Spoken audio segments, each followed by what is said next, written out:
जय हिंद। नमस्कार साथियों, कैसे हैं आप सभी लोग। उम्मीद करते हैं कि आप सभी लोग अच्छे होंगे और आप सभी लोग की तैयारी जो है साथियों बिल्कुल ही अच्छी तरीके से चल रही होगी।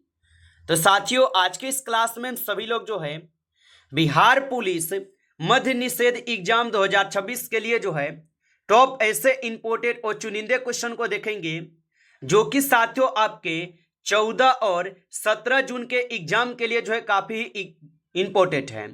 तो साथियों, यदि आपका भी एग्जाम 14 या 17 जून को है तो साथियों आपके लिए क्लास जो है रामबाण क्लास साबित होंगे। तो आप इस क्लास को बिल्कुल अच्छी तरीके से लास्ट तक जरूर देखिएगा, जिससे कि आप जो है अपने एग्जाम में सभी क्वेश्चन को आसानी तरीके से बना पाएंगे। तो चलिए फिर क्लास को स्टार्ट करते हैं। उनसे पहले यदि आप इस चैनल पे पहली बार जुड़े हैं तो आप इस चैनल को सब्सक्राइब करके ऑल नोटिफिकेशन को भी ऑल पे दबा के जुड़ जाइए, जिससे कि जब भी कोई नई क्लास हो सबसे पहले जो है क्लास का नोटिफिकेशन आपके पास पहुंच सके। तो आप इस चैनल को सब्सक्राइब कर लीजिएगा, साथ ही साथ आप जो है इस क्लास को भी लाइक जरूर कर लीजिएगा। तो चलिए क्लास को स्टार्ट करते हैं और देखिएगा क्वेश्चन क्या पूछे गए। क्वेश्चन पूछा गया है कि सविनय अवज्ञा आंदोलन का संबंध जो है किससे है। चलिए बताएंगे।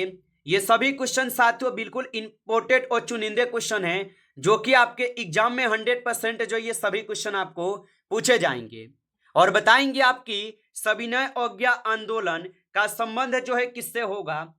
तो याद रखेंगे इनका संबंध हो जाएंगे नमक कानून का विरोध से। ऑप्शन यहाँ पे जो है ए इस क्वेश्चन का बिल्कुल ही सही जवाब हो जाएंगे, याद रखिएगा।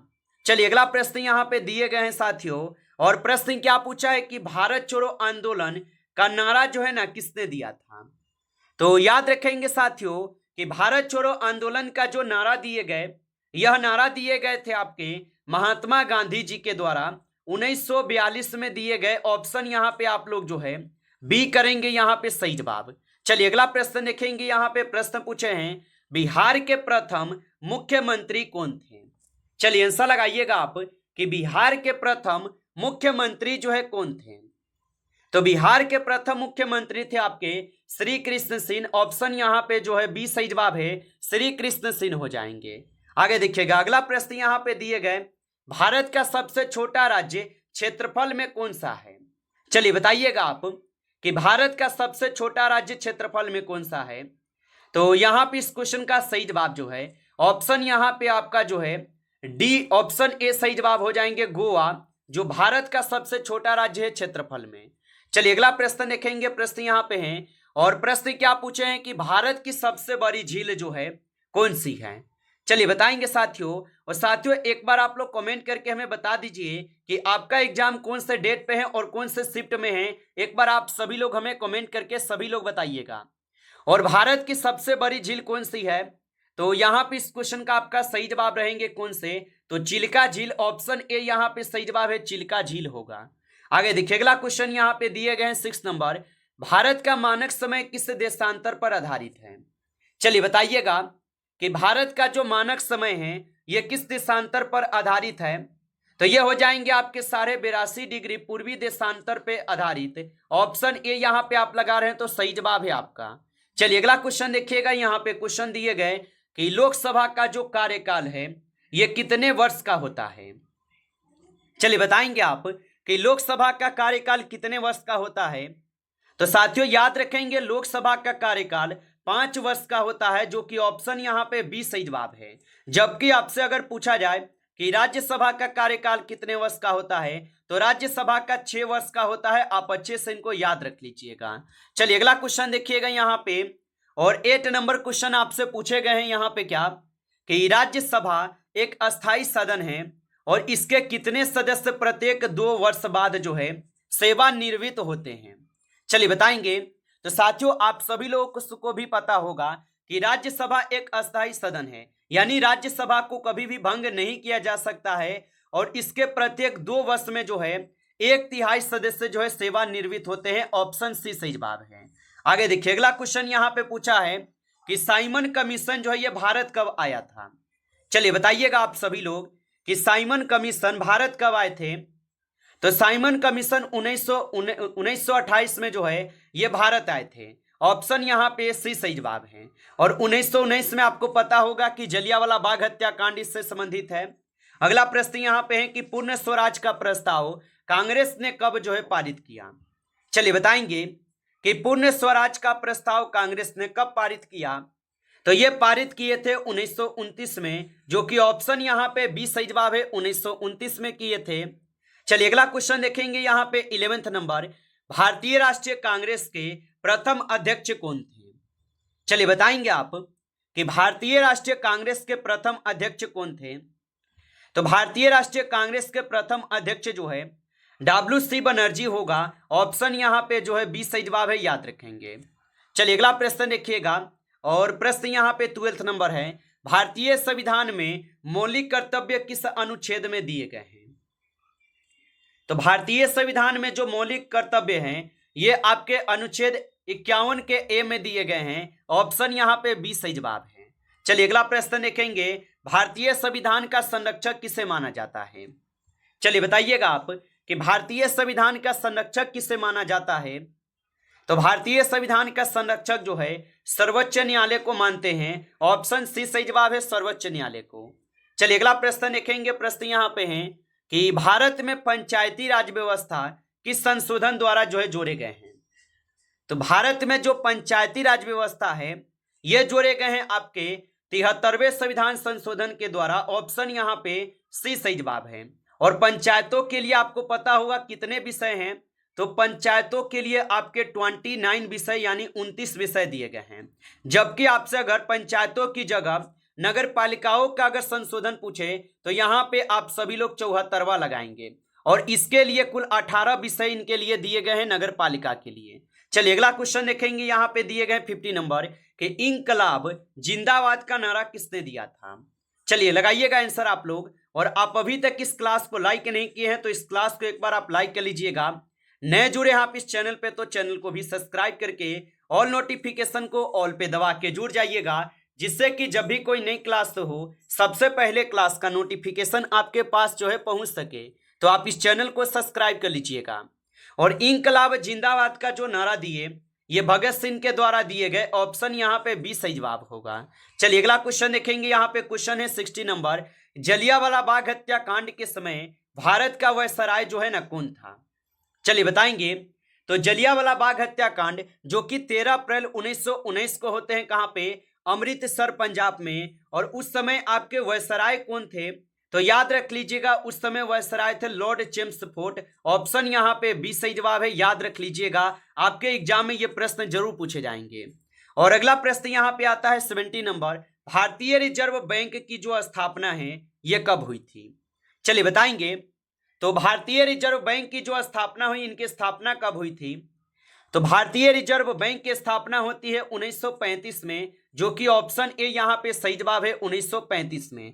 और आपके लिए एक HW क्वेश्चन रहेगा कि भारतीय रिजर्व बैंक का राष्ट्रीयकरण कब किया गया था। कमेंट करके आप इसका आंसर देंगे। चलिए अगला क्वेश्चन देखेंगे, यहाँ पे 80 नंबर कि बैंक में धन जमा करने पर मिलने वाली राशि को क्या कहते हैं। तो बैंक में धन जमा करने पर मिलने वाली राशि को हम सभी लोग ब्याज कहते हैं। ऑप्शन यहाँ पे जो है बी सही जवाब है, ब्याज कहते हैं इन्हें। चलिए अगला क्वेश्चन देखेंगे, यहाँ पे 90 नंबर। और 19 क्वेश्चन क्या पूछा है कि भारत की पहली पंचवर्षीय योजना कब शुरू हुई। चलिए बताएंगे कि भारत की पहली पंचवर्षीय योजना कब शुरू हुई थी। तो भारत की पहली पंचवर्षीय योजना 1951 में शुरू हुए थे। ऑप्शन यहाँ पे सी सही जवाब है, 1951 में शुरू हुए थे। चलिए अगला प्रश्न यहाँ पे 20 नंबर है, हरित क्रांति का मुख्य संबंध जो है किससे है। तो हरित क्रांति का मुख्य संबंध जो है आपके कृषि उत्पादन से होगा। ऑप्शन यहाँ पे जो है सी सही जवाब होगा, कृषि उत्पादन से हो जाएगा। चलिए अगला क्वेश्चन देखेंगे, जैन धर्म के 24वें तीर्थकर जो है कौन थे। चलिए बताएंगे आप कि जैन धर्म के 24वें तीर्थकर कौन थे। तो जैन धर्म के 24वें तीर्थकर थे महावीर स्वामी, जो कि ऑप्शन सी यहाँ पे सही जवाब है, याद रखेंगे। चलिए अगला क्वेश्चन देखेंगे, यहाँ पे क्वेश्चन है मौर्य वंश के संस्थापक कौन थे। चलिए बताएंगे कि मौर्य वंश के संस्थापक कौन थे। तो मौर्य वंश के संस्थापक थे चंद्रगुप्त मौर्य। ऑप्शन यहाँ पे बी सही जवाब है, चंद्रगुप्त मौर्य होगा। अगला प्रश्न देखेंगे, यहाँ पे प्रश्न पूछे गए कि कलिंग का युद्ध किस शासक ने लड़ा था। चलिए बताएंगे कि कलिंग का युद्ध किस शासक ने लड़ा था। तो कलिंग का जो युद्ध है ये लड़े हुए थे आपके कौन, तो याद रख लीजिएगा ये लड़े थे अशोक। ऑप्शन ए यहाँ पे इस क्वेश्चन का सही जवाब है, अशोक लड़े थे। चलिए अगला प्रश्न देखेंगे, यहाँ पे प्रश्न दिए गए 24 नंबर, न्यूटन का प्रथम नियम जो है ये किससे संबंधित है। तो न्यूटन का जो प्रथम नियम है ये संबंधित हो जाएंगे जड़त्व के नियम से। ऑप्शन ए यहाँ पे सही जवाब है, जड़त्व के नियम से होगा। आगे देखिए अगला क्वेश्चन यहाँ पे है कि कार्य का एसआई मात्रक क्या है। चलिए बताएंगे, तो कार्य का एसआई मात्रक क्या होगा। तो कार्य का एसआई मात्रक जूल होता है। ऑप्शन बी कीजिएगा, जूल हो जाएगा। चलिए अगला क्वेश्चन देखेंगे, क्वेश्चन यहाँ पे है सोने का रासायनिक प्रतीक क्या है। चलिए बताएंगे आप कि सोने का रासायनिक प्रतीक क्या है। तो सोने का रासायनिक प्रतीक AU होता है, जो कि ऑप्शन यहाँ पे बी सही जवाब है, AU होता है। अगला प्रश्न देखेंगे, यहाँ पे प्रश्न 27 है कि प्रकाश वर्ष जो है ये किसकी इकाई है। चलिए बताएंगे कि प्रकाश वर्ष किसकी इकाई है। तो प्रकाश वर्ष जो है ये दूरी की इकाई है। ऑप्शन यहाँ पे बी सही जवाब है, दूरी की इकाई है। चलिए अगला प्रश्न देखेंगे, पृथ्वी का सबसे निकटतम तारा जो है कौन सा है। तो पृथ्वी का सबसे निकटतम तारा जो है यहाँ पे सूर्य हो जाएगा। ऑप्शन यहाँ पे बी सही जवाब है, सूर्य होगा। चलिए अगला प्रश्न देखेंगे, यहाँ पे 29 है कि पृथ्वी को नीला ग्रह क्यों कहा जाता है। तो आपको अच्छे से पता होगा कि पृथ्वी को नीला ग्रह क्यों कहते हैं। तो आप बताएंगे महासागरों की अधिकता के कारण जो है पृथ्वी को नीला ग्रह भी बोला जाता है। ऑप्शन यहाँ पे बी हो जाएगा सही जवाब। चलिए अगला क्वेश्चन यहाँ पे 30 नंबर है, मलेरिया रोग किसके द्वारा जो है फैलता है। तो मलेरिया रोग किसके द्वारा फैलता है। तो मलेरिया रोग जो है ये एनोफिलीज मच्छर के कारण जो है फैलते हैं, जो कि ऑप्शन यहाँ पे बी सही जवाब दिए गए हैं। अगला प्रश्न देखेंगे, यहाँ पे 31 नंबर क्वेश्चन है, शरीर में ऑक्सीजन का परिवहन कौन करता है। तो शरीर में ऑक्सीजन का जो परिवहन करते हैं ये आपके आरबीसी करते हैं, जो कि ऑप्शन यहाँ पे आपके सी सही जवाब है, आरबीसी करते हैं। चलिए अगला प्रश्न यहाँ पे दिए गए और प्रश्न पूछा है कि सुंदर शब्द है। चलिए लगाइएगा आंसर क्या होगा। तो यहाँ पे अगर सुंदर शब्द देखेंगे तो ये आपके विशेषण होगा। ऑप्शन सी सही जवाब है। अगला प्रश्न यहाँ पे दिए गए, ईमानदारी में कौन सी संज्ञा है। चलिए बताइए कि ईमानदारी में कौन सी संज्ञा है। तो ईमानदारी में जो यहाँ पे हो जाएंगे भाववाचक हो जाएंगे। ऑप्शन ए यहाँ पे सही जवाब है, भाववाचक। चलिए अगला प्रश्न देखेंगे, विद्यालय का सही संधि विच्छेद है। तो विद्यालय का सही संधि विच्छेद होता है विद्या जोड़ आले, जो कि ऑप्शन ए यहाँ पे बिल्कुल सही है, विद्या जोड़ आले होता है। आगे देखिए अगला क्वेश्चन यहाँ पे दिए गए 35 नंबर, लोकसभा शब्द में कौन सा समास है। तो लोकसभा शब्द में जो है यहाँ पे हो जाएंगे तत्पुरुष समास। ऑप्शन ए कीजिएगा सही जवाब, तत्पुरुष समास हो जाएंगे। नमस्कार साथियों, इस क्लास में आपके टॉप 35 क्वेश्चन थे जो काफी इंपॉर्टेंट क्वेश्चन थे। साथियों यदि आपको क्लास अच्छा लगा हो तो आप इस क्लास को लाइक करेंगे। नए जुड़े आप इस चैनल पे तो चैनल को भी सब्सक्राइब करके और नोटिफिकेशन को भी ऑल पे दबा के जुड़ जाइए, जिससे कि जब भी कोई नई क्लास हो सबसे पहले क्लास का नोटिफिकेशन आपके पास जो है पहुंच सके। तो आप इस चैनल को सब्सक्राइब कर लीजिएगा। चलिए फिर मिलते हैं आपसे एक नेक्स्ट टॉपिक के साथ नेक्स्ट क्लास में। तब तक के लिए जय हिंद, जय भारत।